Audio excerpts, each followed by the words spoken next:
A few days ago, I received an email from a brother telling me that his sister had contracted coronavirus COVID-19 and she passed away a few days earlier. May Allah give her Jannatul Firdaus. The matter he raised was that she had a presence online, on TikTok in particular, where she did some silly things, and she was just as a teenager.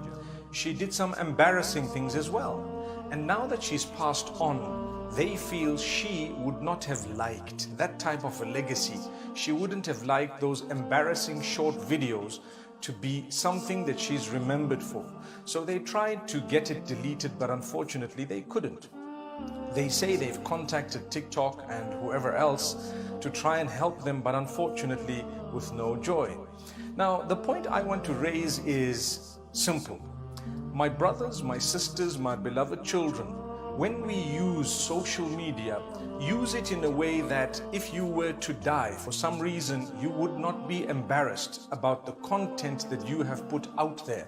Sometimes people do silly things just to gain a following. Sometimes people do that which is very embarrassing, at times even unacceptable, in order to gain the attention of people. If that is the case, ask yourself, would I be embarrassed if this thing were to remain after I have died?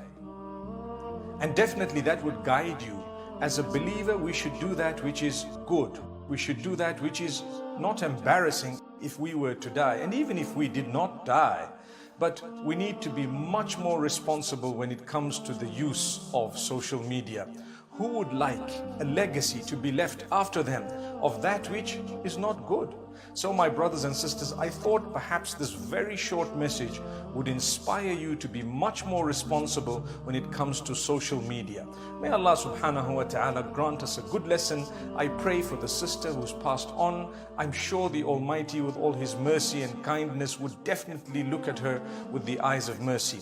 But at the same time, we also pray for the family through these very difficult days, with people messaging them, some with very bad messages, yet it's not their fault at all. This could have happened to anyone. Let's use social media in a very responsible way and ask the Almighty to grant us a death when He is pleased with us.